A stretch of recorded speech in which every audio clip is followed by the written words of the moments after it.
एक ऐसा देश जो एक समय पर भुखमरी के कगार पे था, कैसे कुछ 20 से 25 साल में ना सिर्फ ग्रो हुआ बल्कि एशिया का सबसे अमीर देश बन गया।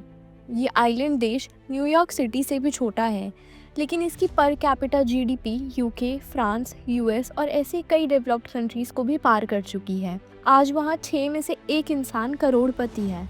पर आखिर ऐसा क्या हुआ कि सिंगापुर इतनी ज़्यादा अमीर कंट्री बन गई? नमस्कार, मैं इशिका कपूर आप सभी का हमारे चैनल पे एक बार फिर से स्वागत करती हूँ।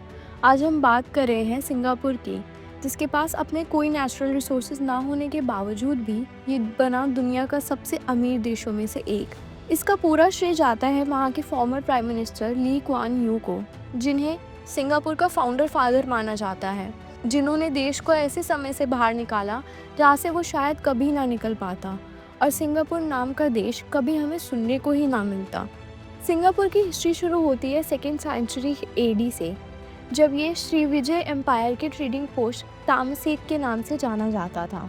1299 में सुमंत्रन राजकुमार सांग नीला यहाँ आए और उन्होंने एक ऐसे जानवर को देखा जिसे उन्होंने पहले कभी नहीं देखा था। वहाँ रहने वालों ने उन्हें बताया कि ये सिंह है, यानी शेर। तो राजकुमार ने इस जगह का नाम रखा सिंगापुरा, यानी लायन सिटी, जिसे आगे चलकर सिंगापुर कहा गया। अगले कई साल सिंगापुर ने बहुत दुख और मुश्किलों का सामना किया। सिंगापुर चारों ओर से समुद्र से घिरा हुआ है और उसके पास से जाता हुआ रास्ता, जिसे मलक्का स्ट्रेट कहते हैं, वो ट्रेडर्स के लिए काफी कन्वीनियंट और छोटा रास्ता था। तो जो भी राजा वहाँ राज कर रहे होते थे, वहाँ से आने जाने वाले ट्रेडर्स से टैक्स लेते थे, जिससे सिंगापुर को बहुत प्रॉफिट हो जाता। ऐसे ही साल बढ़ते रहे और वहाँ पे अलग अलग राजा राज करते रहे। अब टाइम के साथ इस रूट की इम्पोर्टेंस बढ़ती गई और देशों को ये समझ आने लगा कि जो इस कंट्री पे राज करेगा उसे बहुत प्रॉफिट मिलेगा। ये चीज़ें ध्यान में रखते हुए साल 1509 में पोर्तुगीज ने मलक्का स्ट्रेट पे कब्जा कर लिया और वहाँ पे जो शिप्स लॉन्ग रूट की थी उनके लिए एक हॉल्ट बन गया, जिससे अगर उन्हें कोई भी रिपेयरिंग की ज़रूरत है तो वहाँ हो सके। अब इससे डच कंपनीज को बहुत नुकसान होने लगा, तो उन्होंने पोर्तुगीज से लड़कर मलक्का स्ट्रेट अपने कब्जे में ले लिया। अब इस तरफ भारत में ब्रिटिशर्स का राज था और उन्हें मलक्का स्ट्रेट ट्रेडिंग के लिए चाहिए था। उनकी नज़र तो वहाँ पहले से ही थी, पर वो डच से लड़ाई नहीं करना चाहते थे। तो 1819 में ब्रिटिशर्स ने सिंगापुर में जौहर के सुल्तान के साथ ट्रीटी साइन की, या ये कह सकते हैं कि उनसे सिंगापुर के राज को खरीद लिया। उस ट्रीटी के हिसाब से ब्रिटिशर्स जौहर के सुल्तान को $8,000 देंगे और सिंगापुर का सारा कंट्रोल ब्रिटिशर्स के पास आ जाएगा, और डच के पास तो मलक्का स्ट्रेट का कब्जा पहले से ही था। ब्रिटिशर्स ने वहाँ बड़े बड़े सी पोर्ट्स बनाए, जिससे सिंगापुर का इंफ्रास्ट्रक्चर बेटर हुआ और वहाँ आने वाले सारे ट्रेडर्स के लिए टैक्स फ्री कर दिया, जिससे सिंगापुर में ट्रेडिंग बढ़ी। ट्रेडिंग बढ़ने से वहाँ चाइना और मलेशिया के लोग माइग्रेट करने लगे, पर वहाँ कोई भी प्रॉपर एडमिनिस्ट्रेशन नहीं थी। ब्रिटिशर्स का पूरा फोकस सी पोर्ट्स और वहाँ से आने वाले प्रॉफिट्स में था। इस कारण वहाँ इलीगल काम शुरू हो गए। अब बढ़ते बढ़ते सिंगापुर की पॉपुलेशन 70,000 पहुँच गई, जिसमें से 40,000 तो सिर्फ चाइनीज़ थे और उसमें से भी कई लोग नशे करने लगे थे। वहाँ गरीबी पहले से ही थी और इस वजह से वहाँ का हाल और बुरा हो गया। अब एडमिनिस्ट्रेशन पे ध्यान देना ब्रिटिशर्स की मजबूरी हो गई थी। उन्होंने रूल्स रेगुलेशंस बनाए, पुलिस ऑफिसर्स रिक्रूट करे। पर अब दूसरी तरफ शुरू हुआ वर्ल्ड वॉर, जिसमें ब्रिटेन भी शामिल था।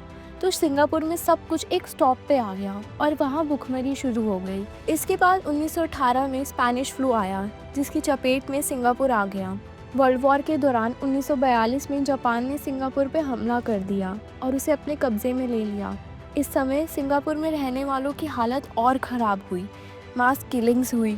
इसके बाद वहाँ अमेरिका ने जापान पे न्यूक्लियर बॉम्ब गिरा दिया, जिससे जापान को पीछे हटना पड़ा और सिंगापुर का कंट्रोल वापस ब्रिटिशर्स के पास आ गया। जब अंग्रेज सिंगापुर वापस लौटे तो उन्हें पता था कि सिंगापुर को प्रॉपर एडमिनिस्ट्रेशन की ज़रूरत है और उसके बिना सी पोर्ट्स पे भी काम करना मुश्किल होगा, इसलिए वहाँ सेल्फ गवर्नेंस की ज़रूरत बढ़ गई। तो वहाँ 1959 में इलेक्शन करवाए गए और ली क्वान यू बने वहाँ के पहले प्रधानमंत्री। ये वो इंसान थे जिन्होंने सिंगापुर की किस्मत बदल दी और उसे एक स्ट्रॉन्ग इकनॉमी बनाया। उनका विजन क्लियर था कि उन्हें सिंगापुर को एक छोटे ट्रेडिंग पोस्ट से एक मॉडर्न नेशन बनाना है, इसलिए उन्हें आज भी सिंगापुर के फाउंडिंग फादर कहा जाता है। राष्ट्र संभालते ही पीएम ली के सामने कई चुनौतियाँ थी कि अगर ब्रिटिशर्स चले गए तो सिक्योरिटी कैसे मैनेज होगी। चाइनीज़ पॉपुलेशन ज़्यादा होने के कारण चाइना की नज़र वहाँ थी पर इससे बड़ी प्रॉब्लम थी पॉवर्टी और लैक ऑफ यूनिटी। सिंगापुर के अंदर कम्युनिटीज बटी हुई थी और किसी को भी दूसरी कम्युनिटी से कोई मतलब नहीं था। तो पीएम ली ने पहले देश को एकजुट करने की कोशिश की। उन्होंने नेशनल फ्लैग और नेशनल एंथम बनाया। अब 70% लोग स्लम्स में रहते थे, तो इसे खत्म करने के लिए पीएम ने housing and development board HDB बनाया, जिसमें उन्होंने स्लम्स की जगह हाउसिंग बिल्डिंग्स बनाई और मिक्स्ड पॉपुलेशन को सस्ते में घर दिए। उस टाइम पे स्कूल्स भी बटे हुए थे, जैसे मलय बच्चे मलय स्कूल में और चाइनीज बच्चे चाइनीज स्कूल में ही जाते थे। तो इस चीज़ को ख़त्म करने के लिए उन्होंने गवर्नमेंट स्कूल्स बनाए, जिसमें काफ़ी अच्छी फैसिलिटीज़ थी और फीस भी कम थी। तो लोगों ने उन स्कूल्स को प्रेफर करना शुरू किया और उन स्कूल्स में भी हर रिलीजन को रिस्पेक्ट करना और उनके कल्चर्स को सिखाया गया। सिंगापुर में चाइनीज़, तमिल, इंग्लिश और मलय भाषा बोलने वाले लोग थे, तो उन्होंने इन चारों लैंग्वेजेस को ऑफिशियल कर दिया। पर प्रॉब्लम अभी ख़त्म नहीं हुई थी, क्योंकि पॉवर्टी अभी भी थी और पूरी इकोनॉमी टिन और रबर पर डिपेंडेंट थी, जिसका इम्पोर्टर मलेशिया था।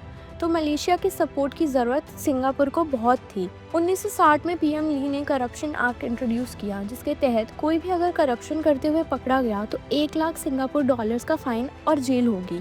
इसके बाद उन्होंने फॉरेन इन्वेस्टमेंट को अट्रैक्ट करने के लिए इकोनॉमिक डेवलपमेंट बोर्ड EDB बनाया और टैक्स बेनिफिट्स देने का ऐलान किया। पीएम ये छोटे छोटे स्टेप्स के साथ साथ मलेशियन गवर्नमेंट से भी मीटिंग कर रहे थे। उनका मानना ये था कि सिंगापुर मलेशिया से मिल जाए तो दोनों कंट्रीज़ की बेटर ग्रोथ होगी। इसी के चलते 1963 में सिंगापुर ऑफिशियली मलेशिया की स्टेट बन गया, जिसमें सिंगापुर अपने एनुअल रेवेन्यू का 40% मलेशिया को देगी और सिंगापुर की डिफेंस और सिक्योरिटी की जिम्मेदारी मलेशिया की होगी। पर यह ज़्यादा समय तक नहीं चला, क्योंकि अब पीएम ली की पीपल एक्शन पार्टी भी इलेक्शन में खड़ा होना चाहती थी, जो मलेशियन गवर्नमेंट को मान्य नहीं था। तो इन्हीं प्रॉब्लम्स के चलते 1965 में मलेशिया पीछे हट गई और सिंगापुर वापस एक इंडिपेंडेंट कंट्री बन गई। अब पीएम ली को ये समझ आ गया था कि सिंगापुर की मदद अब कोई नहीं करेगा और उन्हें खुद की मदद करनी पड़ेगी। इसके कुछ समय बाद 1967 में ब्रिटिशर्स भी लॉस के चलते सिंगापुर को छोड़ के चले गए। अब सिंगापुर बिल्कुल अकेला हो गया और इसके साथ साथ एम्प्लॉयमेंट्स भी कम हो गई। उन्होंने अपने आसपास के देशों से बात करी और शांति प्रस्ताव रखा। उन्होंने भी आने वाले समय में सपोर्ट करने का वादा दिया। ली की अप्रोच प्रैक्टिकल थी और इकोनॉमिक डेवलपमेंट पे फोकस करती थी। उन्होंने बिजनेस फ्रेंडली एनवायरनमेंट बनाया और स्किल्ड वर्कफोर्स बनाई। उन्होंने कई पॉलिसीज बनाई जिससे इंडस्ट्रियलाइजेशन बढ़ी। जैसे उन्होंने फॉरेन कंपनीज को सिंगापुर में कंपनी सेटअप करने के लिए कहा और जो कंपनीज यहाँ अपना बिजनेस सेटअप करेंगी उन्हें कुछ टाइम तक टैक्स नहीं भरना पड़ेगा। उन्होंने कई ट्रेनिंग सेंटर्स खोले और अगले 2 साल के अंदर सिंगापुर ने इकोनॉमिकली तेज़ी से ग्रोथ करी और वहाँ फुल एम्प्लॉयमेंट हुई और एम्प्लॉयमेंट इतनी ज़्यादा बढ़ गई कि वहाँ लेबर बाहर की कंट्रीज से बुलानी पड़ी। पीएम ली ने सपना देखा कि सिंगापुर दुनिया की सबसे अमीर कंट्री बने और देखिए कुछ 25 सालों में उन्होंने देश को कहाँ से कहाँ पहुँचा दिया। तभी कहा जाता है कि अगर एक कंट्री को सही लीडर लीड करे तो उस देश को बढ़ने से कोई नहीं रोक सकता। आज सिंगापुर टॉप सेफेस्ट, क्लीनेस्ट और खूबसूरत कंट्री है। वहाँ 97% लिटरेसी रेट है और छोटी से छोटी चीज़ के लिए स्ट्रिक्ट लॉज हैं। पीएम ली को कभी अपनी कुर्सी के लिए सोचने का मौका ही नहीं मिला। बस उन्होंने हमेशा देश को आगे बढ़ाने के बारे में सोचा। वे ही थे जो एक देश को उसके काले समय से निकाल कर एक सुनहरे भविष्य की ओर ले गए।